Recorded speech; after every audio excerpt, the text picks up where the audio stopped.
কার্তিক দামোদর মাসে অনেক ভক্তরা নির্দিষ্ট কিছু খাদ্য এড়িয়ে চলেন, যেমন শিম, বরবটি, বেগুন, মূলা, উচ্ছে, পেঁয়াজ, রসুন ইত্যাদি।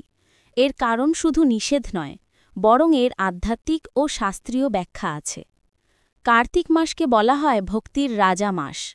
এই মাসে শ্রীকৃষ্ণের দামোদর লীলা স্মরণ করা হয়। এই মাসের সত্ত্বগুণ বা শুদ্ধতা, শান্তি, ভক্তি বাড়ানোর জন্য এমন খাদ্য গ্রহণ করা হয় যা মন ও শরীরকে শান্ত রাখে। শিম, বরবটি, বেগুন ইত্যাদি তামসিক বা রাজসিক প্রকৃতির খাবার হিসেবে ধরা হয়। এগুলো শরীরে অলসতা, ক্রোধ বা কামনা বাড়াতে পারে বলে মনে করা হয়। তাই ভক্তরা এগুলো থেকে বিরত থাকেন। আবার প্রাচীন ঋষিদের মতে কার্তিক মাসে আবহাওয়া পরিবর্তন হয়, বর্ষা শেষ, শীত শুরু। এই সময় শিমবর্গীয় শস্য গ্যাস ও কফ বৃদ্ধি করে, যা শরীরের জন্য ক্ষতিকর হতে পারে। তাই প্রাচীন ঋষিরা ধর্মীয় কারণে নয়, স্বাস্থ্যগত কারণেও এগুলো পরিহার করতে বলেছেন।